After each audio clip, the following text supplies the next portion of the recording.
Good evening, everyone. And I once again thank Overman Foundation for giving me this opportunity for delivering on Sri Aurobindo's future poetry. So, we have been discussing the course and evolution and movement of English poetry, and we had discussed the movement of English poetry up to Victorian times. Now, continuing his analysis of the different phases and movements of English poetry, Sri Aurobindo now brings us to the point where a different kind of poetry was in the making, which was recent English poetry for him and his times. It was certainly a movement away from 19th century Victorian poetry, but nothing definite can be said about it. It has no sharp definitions, no fixed and rigid boundaries. On the contrary, we must seek for its final destination from and in its very uncertainty, fluctuations, and its rovings in various directions.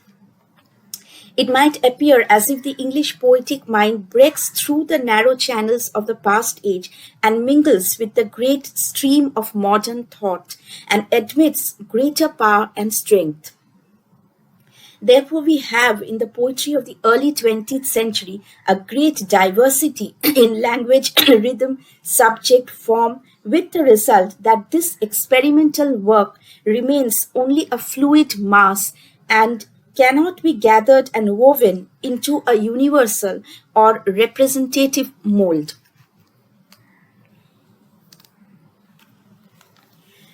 Um, Out of these many conflicting trends, some common tendencies may be distinguished and which are characteristic of some significant works of these times. So, first of all, we may say that the era following the Victorian was a period of transition when some things of the past were being left behind and new trends adopted as preparation for the new age. Discontent with forms and ideas of the past spurred the spirit of innovation, and the new generation of poets sought for new things, deeper powers of language and rhythm. The poets had to find a fitting voice and speech for the vaster life that was emerging in sight. Their attempt was not very successful, yet newer powers and fresh avenues were opened, and a significant beginning was made in the making of modern poetry. Since there was no standard form, no universal thought pattern or mold, no unifying idea, the poets followed their individual trends, and only the subtle similarities which the spirit of the age provided to all became their connecting link. Yet, on the whole, the modern age was loose, many motived, and almost hiding from view the emergence of its subtler element, which promises the birth of a higher and greater poetry. Another distinguishing feature of modern poetry was a tangible change in language and rhythm. And here we must understand and get to the heart of the matter, the subtler things, the inner changes which affect the poetic style. Sri Aurobindo says rhythm is the subtle soul of poetry, and there must be a change in rhythm if there has to be a change in poetic creation. In the beginning of the last century, there was a straining for a change in the life and thought of man as he strove towards his deeper and larger truth of being, and this could not but be echoed and reflected in the poetry of the times. But poetry of the past type could not faithfully interpret this new power and had to find out a deeper, more flexible rhythm to reveal the greater spirit. So, traditional and past molds had to be modified or substituted by more varied ones. The modern poets, however, were only partially successful here, and no firm and sure basis was established generally for the rhythmic way of expression. So there was an attempt at a violent revolution in the field of poetic rhythm. Some poets took the cue from the past and indulged in irregular use of meter, but it was hardly an improvement on it. Meter and rhyme were considered outdated. Meter was considered a petty thing and was nearly cast aside as it hampered the free movement of poetry and was replaced by some nobly self-governed democratic anarchy, Sri Aurobindo says. It was just an excuse for writing prose in variously cut lengths. But with greater and more skillful poets, there was another motive for using less of rhyme and meter. In modern life and thought, there's something large, many sided, which could be expressed only in vast flowing movements or alteration of these with brief sudden paces. The subtle mind could not be restricted by any particular form of meter. So the need was felt to break away from the old methods and find new ones in accordance with the freedom, breadth, and largeness of view of modern mind. There was need of some form which would afford the freedom of prose, at the same time allow the heights and fluctuations of the cadence of poetry. So the modern poets chose a kind of free verse, yet here they met with only a modicum of success. This method could not be justifiably put to best use even by its best exponents. Poets whom Sri Aurobindo mentions, that is, who experimented with technique, were mainly Whitman, the American poet, and the English poet Carpenter.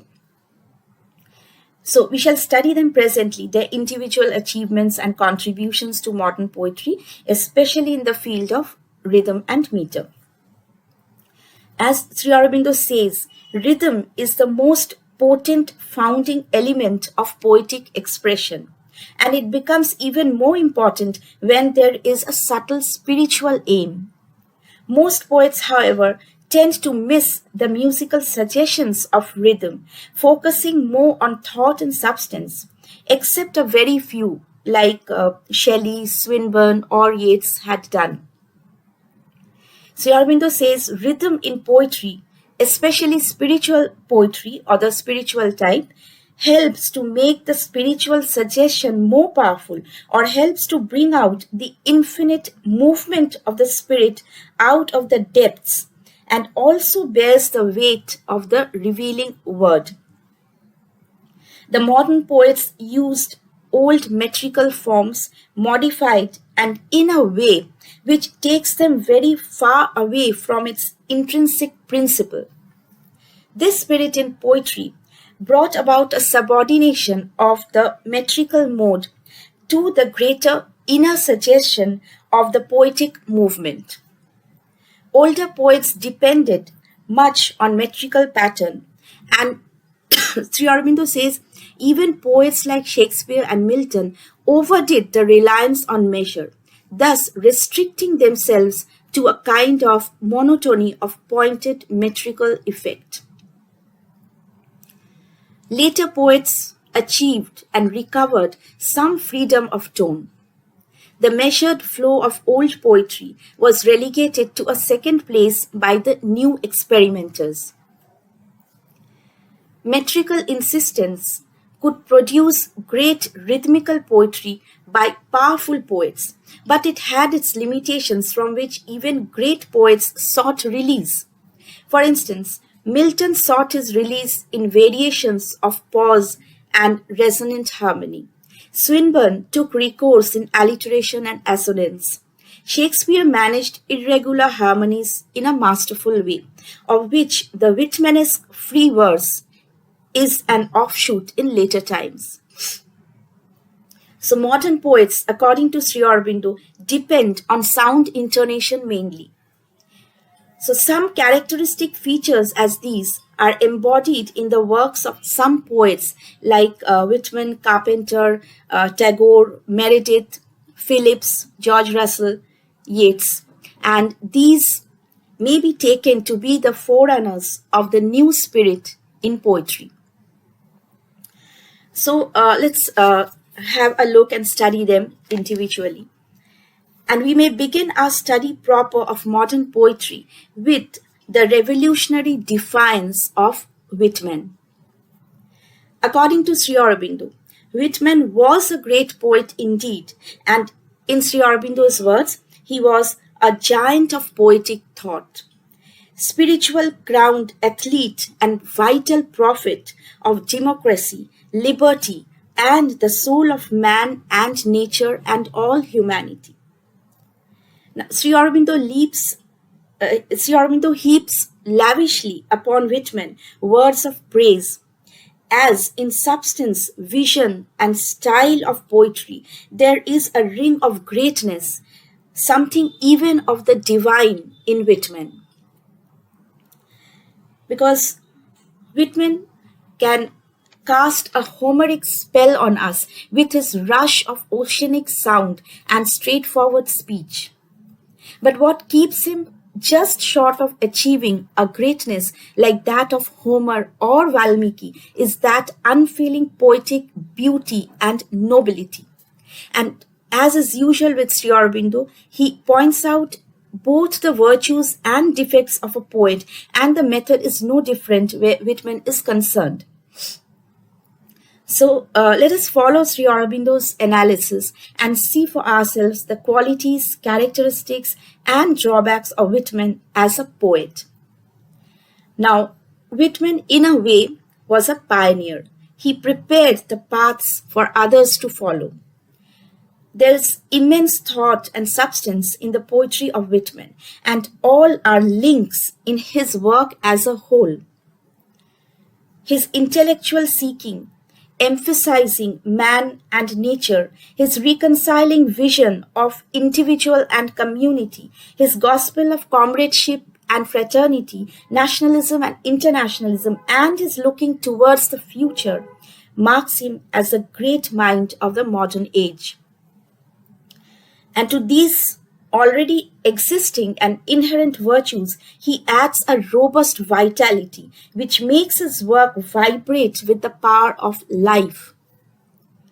So, powerful thinking coupled with the pulse of life saves him from the dryness of an overburdened intellectualism.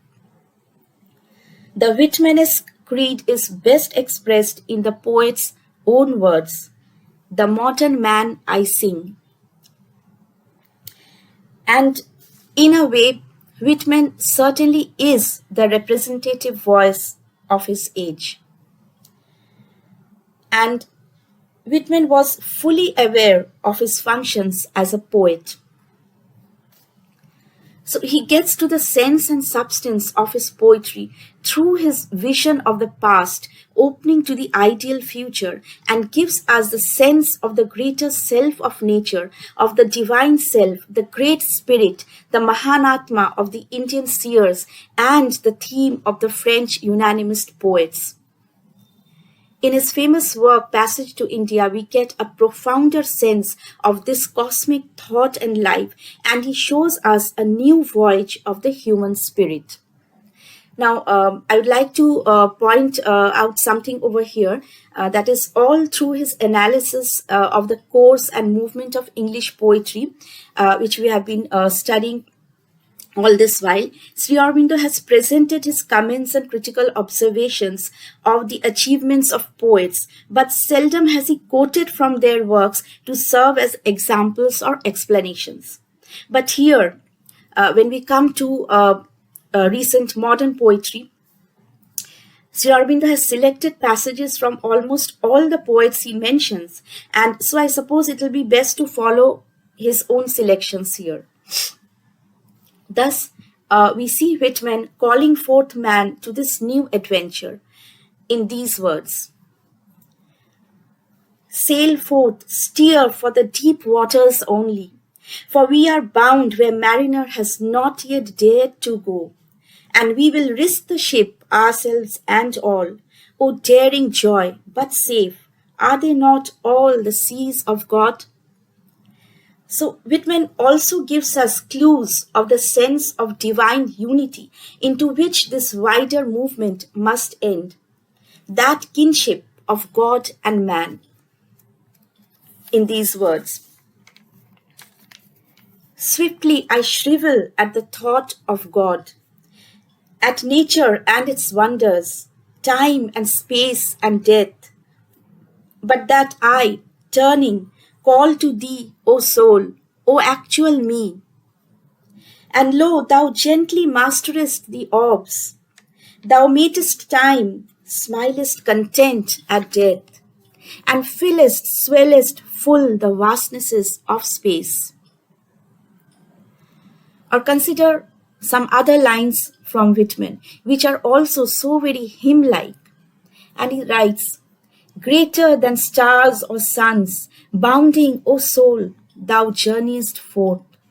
What love than thine and ours could wider amplify?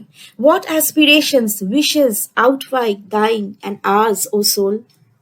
Reckoning ahead, O soul, when thou, the time achieved, surroundest, copest, frontest God, yieldest the aim attained, as filled with friendship, love complete, the elder brother found, the younger melts in fondness in his arms.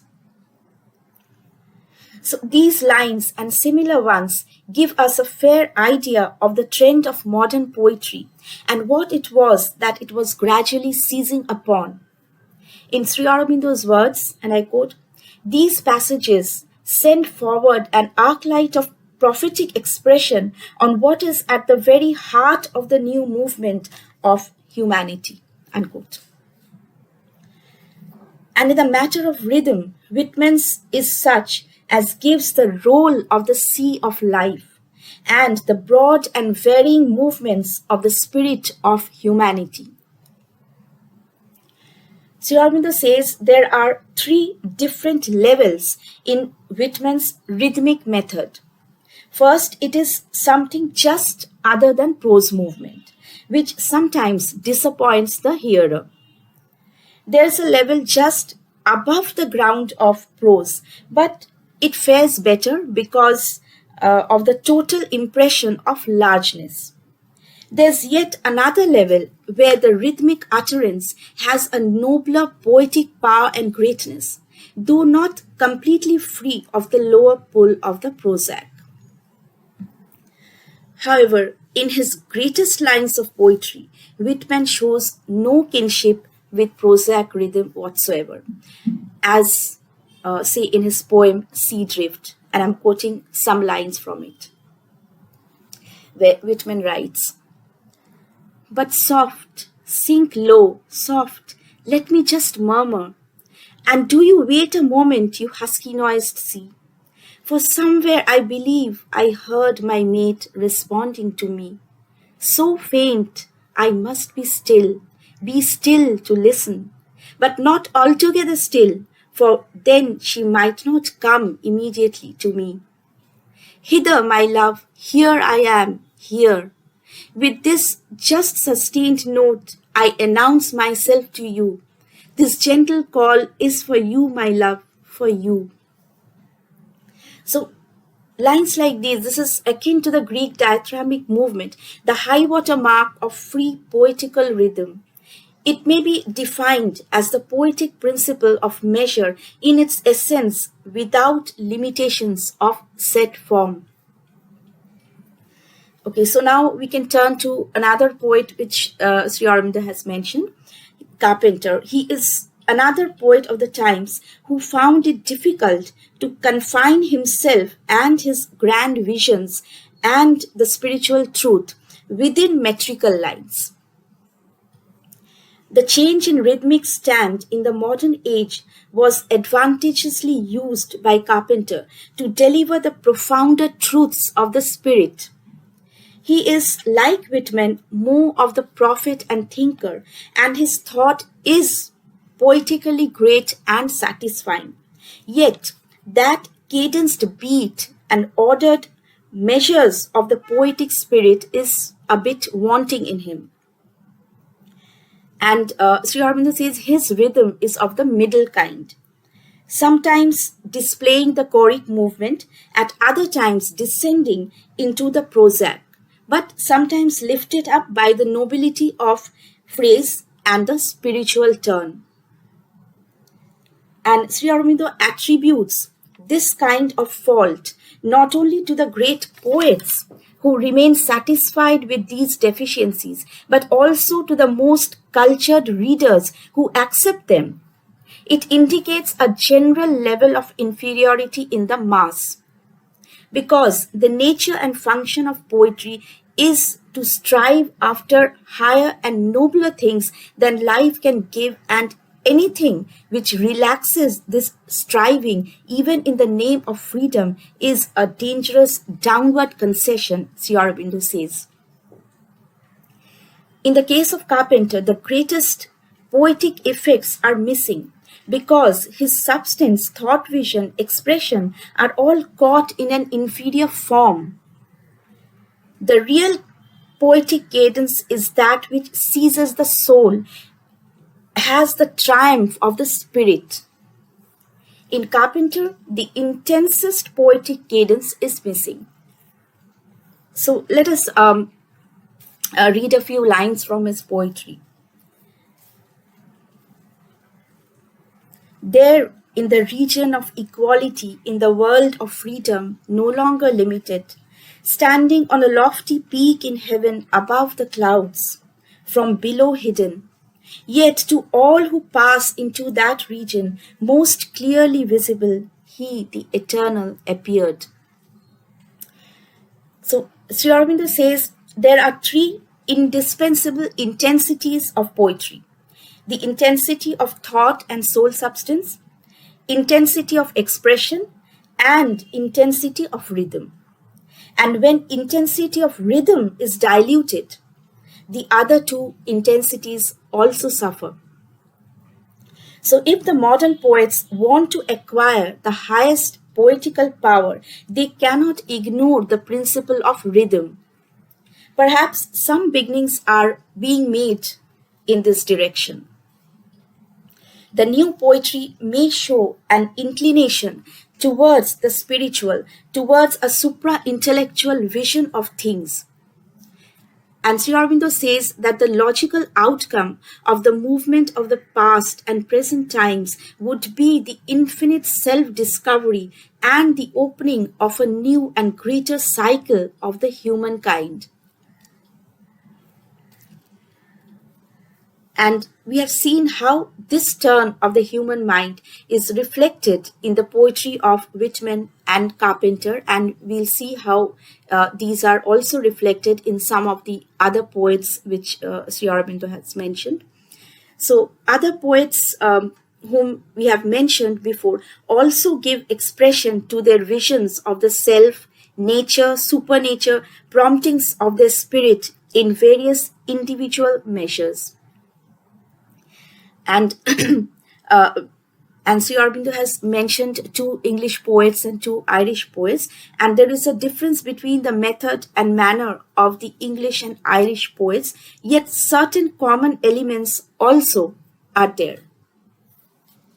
For instance, theirs is a novel use of rhythm, a new turn in their language, and all betray a conscious aim in their poetic creations. Sometimes the innate aim is hampered by excess of wisdom and passion. Yet, this new method is an attempt by the poets to see and say the inmost thing in the inmost way. And this inwardness, to look beyond and behind the object, is the triumph of great poetry, Sri Aurobindo says. The manner in which the poet fathoms the depths of things and the final work depends upon the individual temperament, according to the insistence of the eye on the object or its liberation into the greater significance of the object. It also depends on the intervening medium, which either stops the searching glance at some point or helps it to break through it to the essence and the truth of the object, which is a seizable symbol only. The new poets strive to get through the object, go beyond emotions, ideas, and imagination to arrive at the soul sense, soul sound, and soul word and reveal a deeper truth. Of course, there are obstacles sometimes coming from the interference of the superficial desire soul or the intellect. But when free of all these, we get creations of supreme power, vision, and purity. And Sri Aurobindo says, in the Irish poets like George Russell and Yeats, this note is more consistent.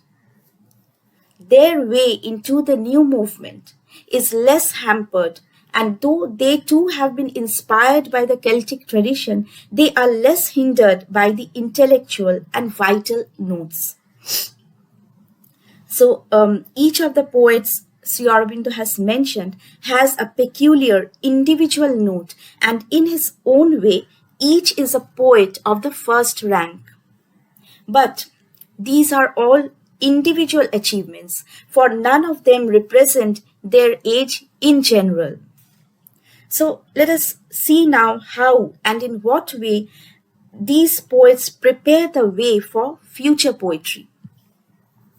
So let's begin with the English poets, that is Meredith and Phillips.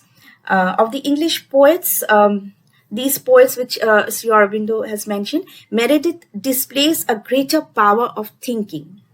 His poetry gives the significance of the identity of the human soul and the soul in nature, as we see in these lines. I neighbor the invisible so close that my consent is only asked for spirits masked to leap from trees and flowers. And this because with them I dwell in thought while calmly bent to read the lines dear earth designs, shall speak her life on ours. So we have in his poetry a pointer to things beyond the visible, hints of the spiritual reality. And Meredith observes the metrical law to some extent, and we have the feeling in reading his lines of a spiritual principle of rhythm. Okay, the other poet, Stephen Phillips, composes more in blank verse, which obviously gives a greater freedom and depends more upon free intonation. The rhythm of spirit is well reflected in the form of his poetry. So let me quote the lines which Sri Aurobindo himself has given to serve as an example. And these are lines from Phillips' poems.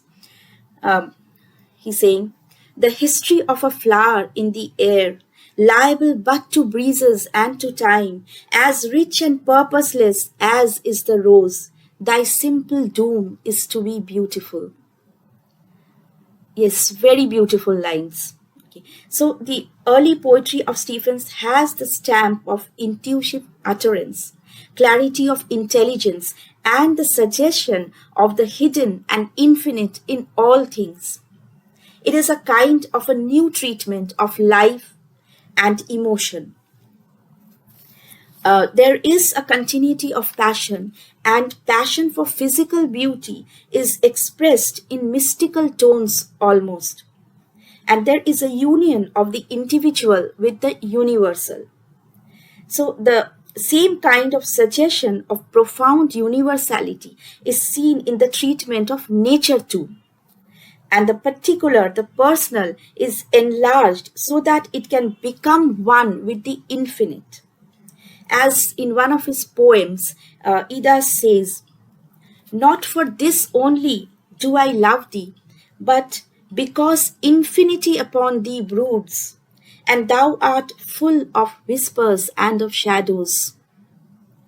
Thou art what all the winds have uttered not, what the still night suggesteth to the heart.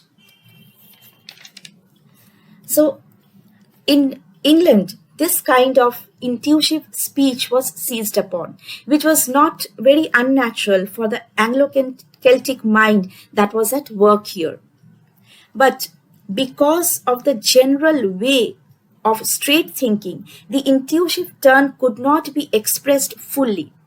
Yet this strain of new poetry was original and powerful and pointed towards the future. And this gives intimations of the ultimate creation.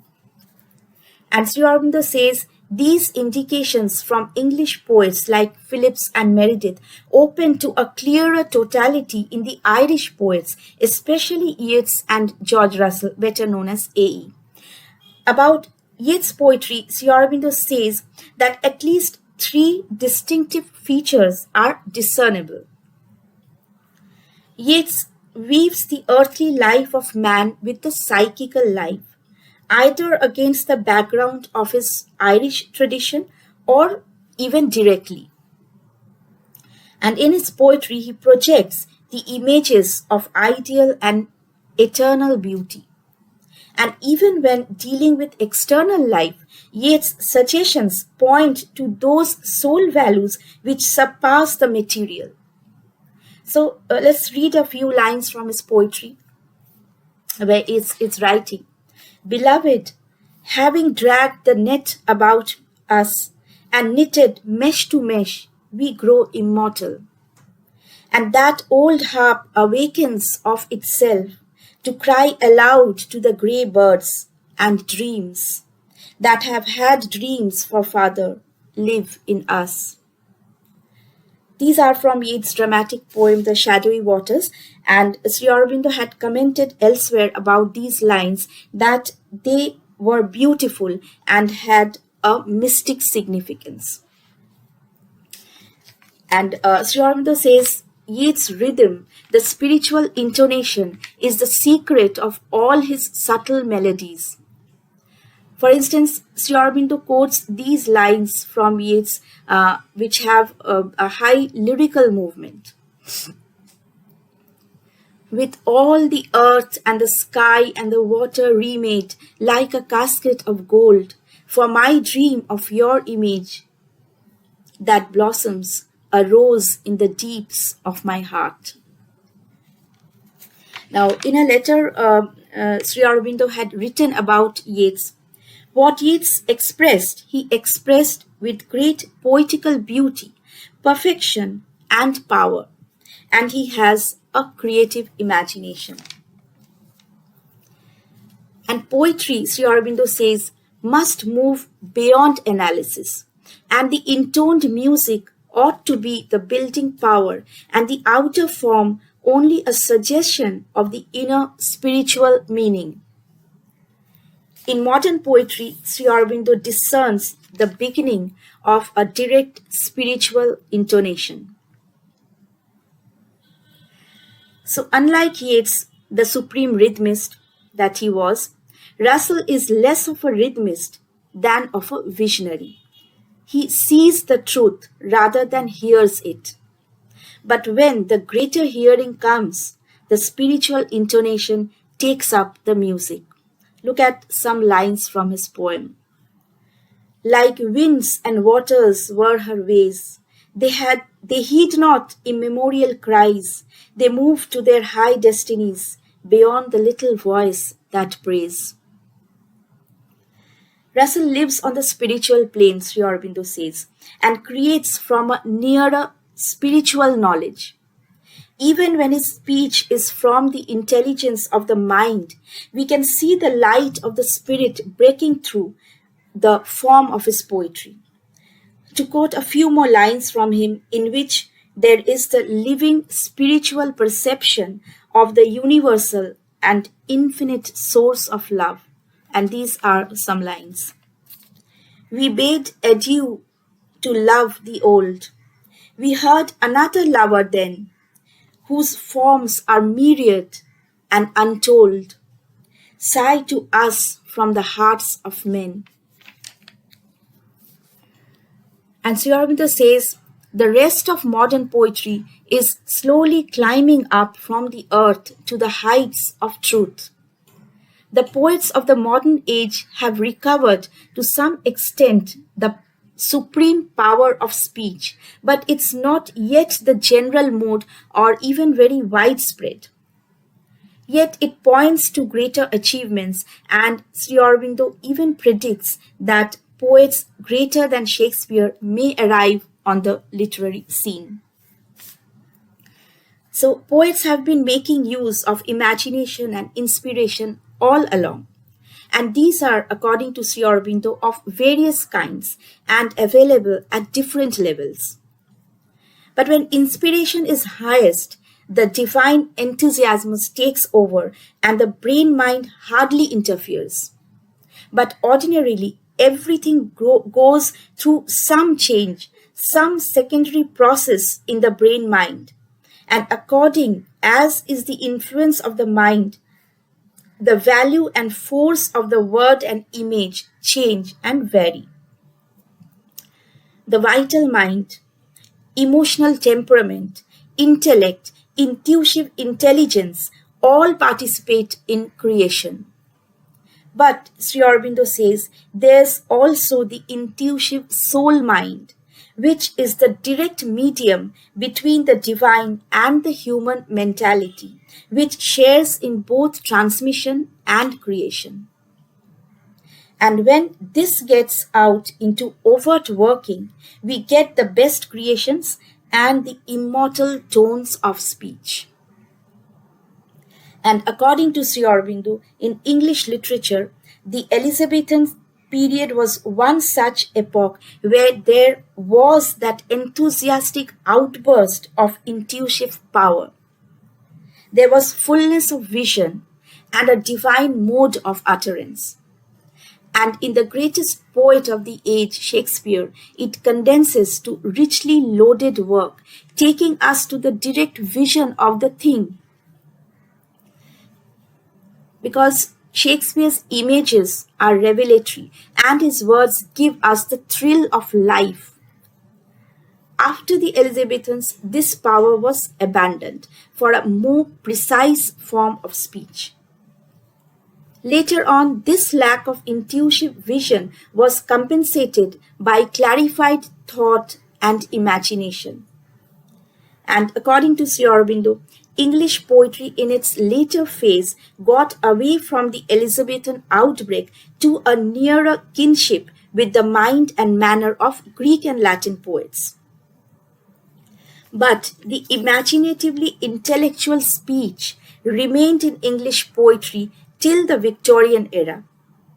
At times, however, there have been efforts to recapture something of the Shakespearean intensity of language and an awakening turn of the direct intuitive expression. The vital and emotional mind tends to get caught in the bonds of the lower life. But if the direct intuitive power works from a level above the thinking mind, then there will be a revelation of mightier things. The first indications of this we had in the poetry of the Romantic poets, occasionally in the Victorian poets too, but in modern poets, there has been some recovery of the supreme power of speech on a subtler level. It's not a general trait yet, just some reflections of it in some of the poets we have just been talking about. So that change that is coming will effect a deepening and enlarging of the thought mind, and there shall be a newer and more intimate way of seeing and interpreting life and nature. The preceding 19th century was superficial, intellectual, critical, analytic, but not creative or intuitive or profound in that sense, and could not probe into the soul and spirit of things. Evidently, the poetry of the age was also observative, had a wide range, but not the depth or the fine spiritual suggestion or the spontaneous greatness of creation. In modern times, the mind of the race is moving towards profounder force of thought and attempting to raise itself to a power beyond the intellect.